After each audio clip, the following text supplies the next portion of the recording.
Cenário Brasil, com Fernando Schiller. Às 8h22, Fernando Schiller, cientista político, colunista da Rádio Bandeirantes, sempre ajudando aqui o nosso ouvinte a ter uma visão mais ampla do que está acontecendo nessa política nossa de cada dia.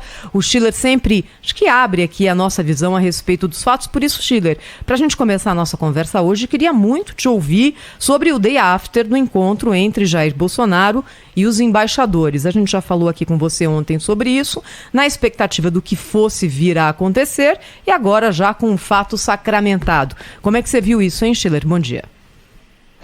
Tudo bem, Thaís? Tudo bem, Sônia, Pedro? O Cláudio está de férias hoje, né? Isso, por 15 dias aí descansando, Schiller.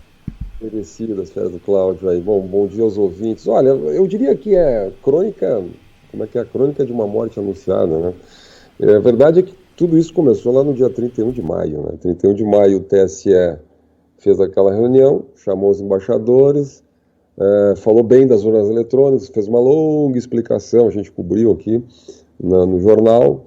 O presidente Fachin fez um discurso criticando, não citou o presidente Bolsonaro, mas fez toda aquela crítica tradicional, alertou sobre as informações inverídicas, as fake news, as ameaças à democracia, etc, etc. Fez um discurso político, não é? Na verdade, com uma interpretação que hoje tem o TSE, especialmente alguns ministros, especialmente o ministro Fachin.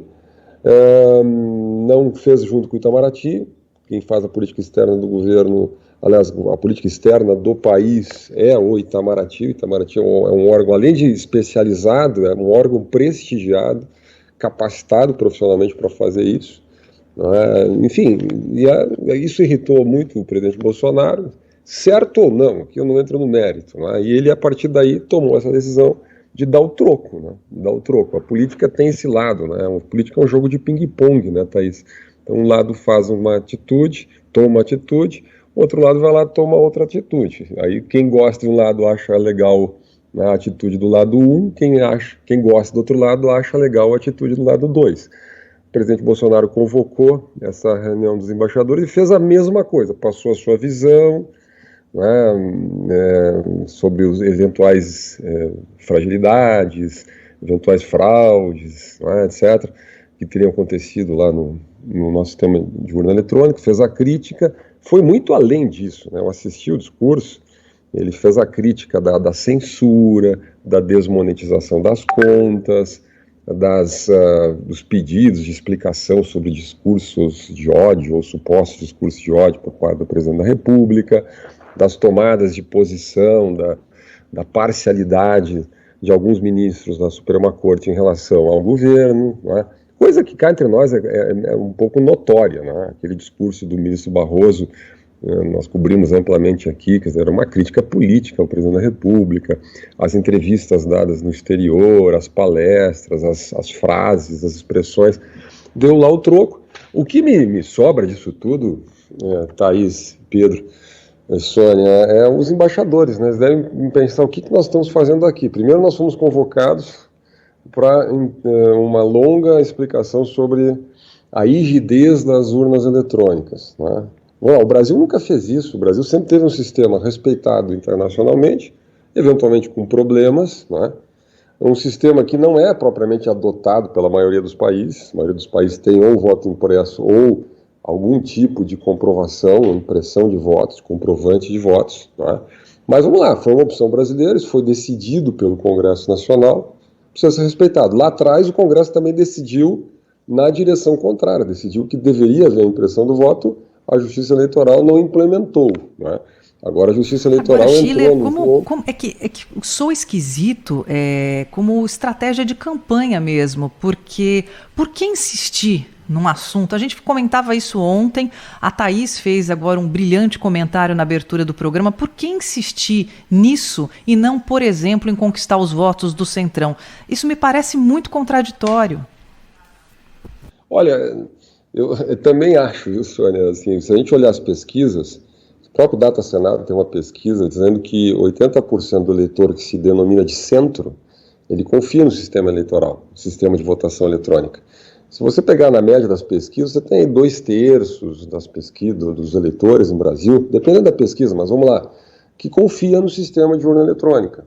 exatamente esse eleitor, o chamado eleitor mediano, que o presidente Bolsonaro precisa, que ele perdeu e precisa conquistar, não gosta desse discurso, porque essa retórica de conflito, de crítica às urnas eletrônicas, esse C, né, tem uma vírgula e bota um C, como se ele estivesse condicionando a legitimidade do pleito, eventualmente a aceitação do resultado, né, a correção do sistema eleitoral, e ele fará um juízo sobre isso, né? Isso não agrada o eleitor mais moderado, e o eleitor moderado precisa ser conquistado na eleição. A rejeição do presidente Bolsonaro hoje está muito ligada a isso. Quando a gente vai ver as simulações de pesquisa, é interessante, a gente já comentou aqui, na FSB, por exemplo, mostra o seguinte, 33% para o Bolsonaro, 3% para Simone Tebet. Quando faz a simulação do segundo turno, Simone Tebet tem 1 ponto à frente. Como é que pode isso, né? A rejeição é muito alta.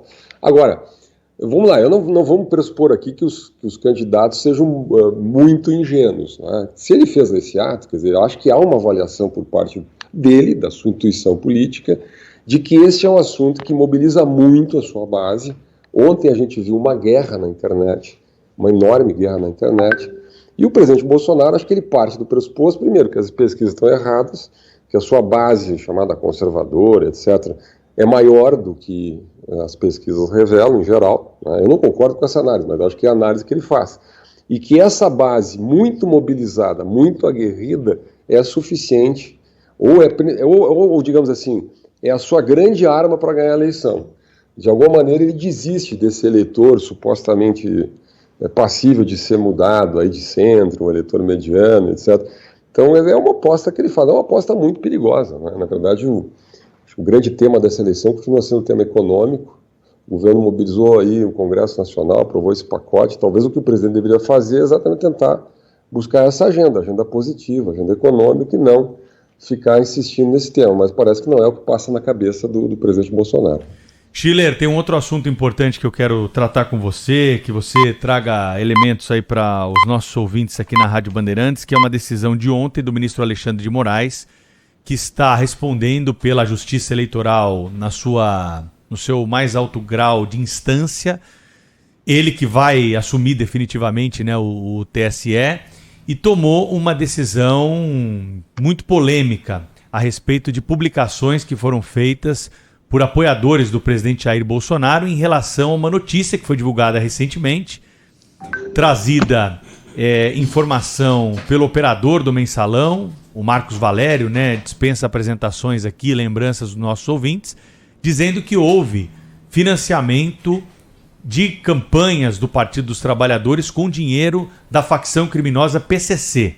Essa informação foi divulgada a partir do relato do Marcos Valério e foi explorada, claro, pelos adversários políticos do ex-presidente Lula, aqueles que são simpatizantes de Jair Bolsonaro. O ministro Alexandre de Moraes mandou retirar do ar e determinou uma multa para aqueles citados que não tomassem as providências determinadas, então, na sua decisão na esfera eleitoral. Mais uma vez, estamos aí no campo, né, da liberdade de expressão, da liberdade de manifestação e uma decisão que, claro, né, provocou grande repercussão por conta de não estar totalmente baseada no nosso ordenamento jurídico, né, Schiller?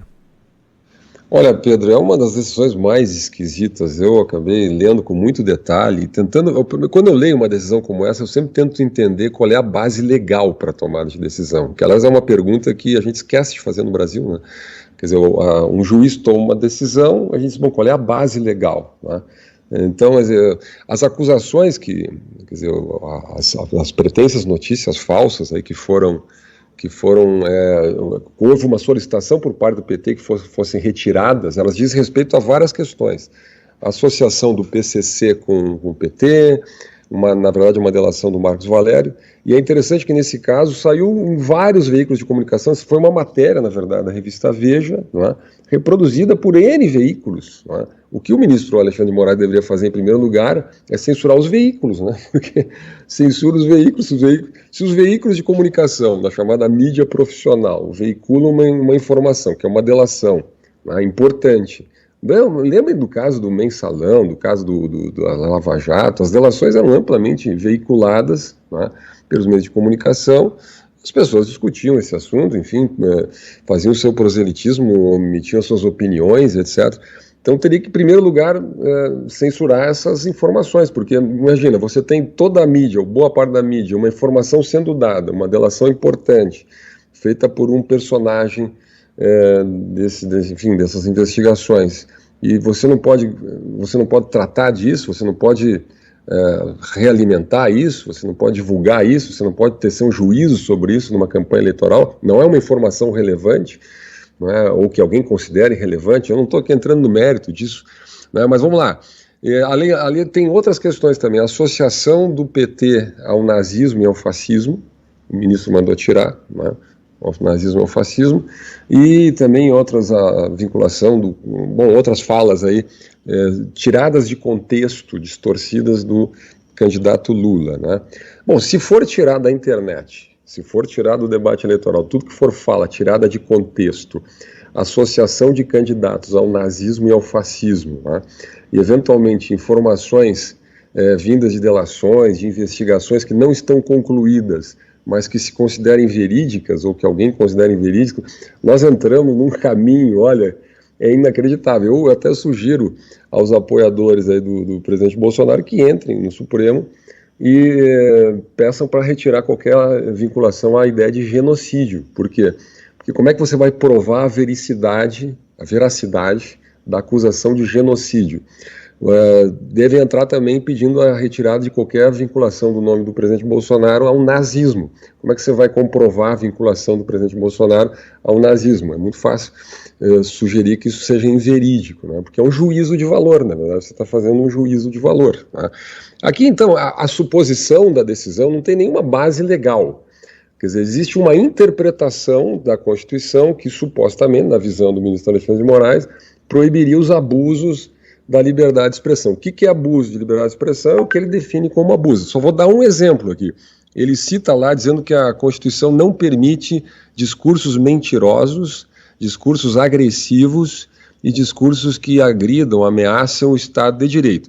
E usa como base o artigo 5º da Constituição, inciso 44. O Pedro conhece bem a Constituição aqui, como nosso jurista. Eu vou entrar lá na Constituição, o artigo 5º, inciso 44, diz o seguinte: constitui crime inafiançável e imprescritível a ação de grupos armados, civis ou militares, contra a ordem constitucional ou Estado democrático. Grupos armados, a Constituição é muito clara no artigo 5º, é crime inafiançável, imprescritível, grupo armado. Você não pode pegar em armas e atentar contra instituições no Brasil, tentar invadir um tribunal, invadir o Congresso, seja lá o que for.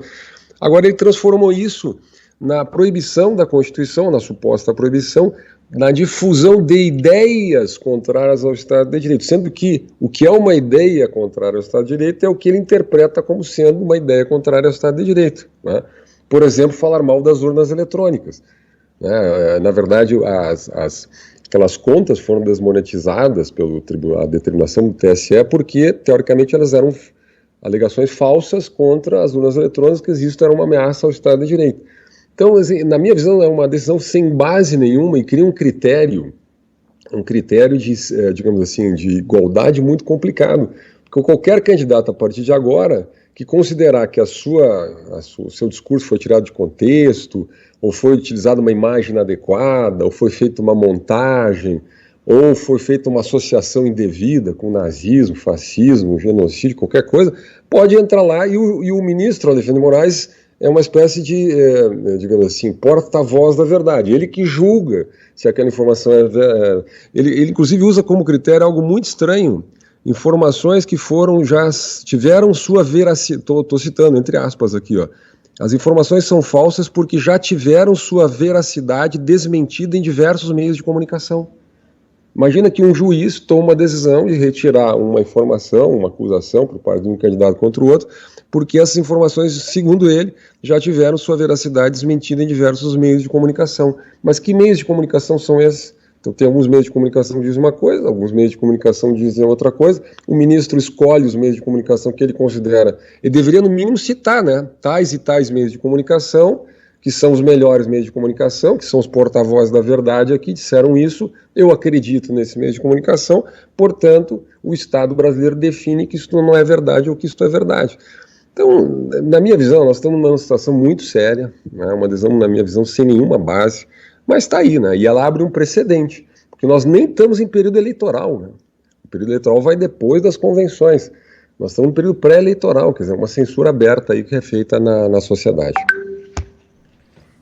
Muito bem, Fernando Schiller trazendo para a gente então mais detalhes dessa repercussão aí da medida do ministro Alexandre de Moraes, que estipulou R$10 mil, né, de multa para esses envolvidos que não retirarem as publicações imediatamente do ar. Schiller, um abraço para você, até a próxima. Boa semana, grande abraço.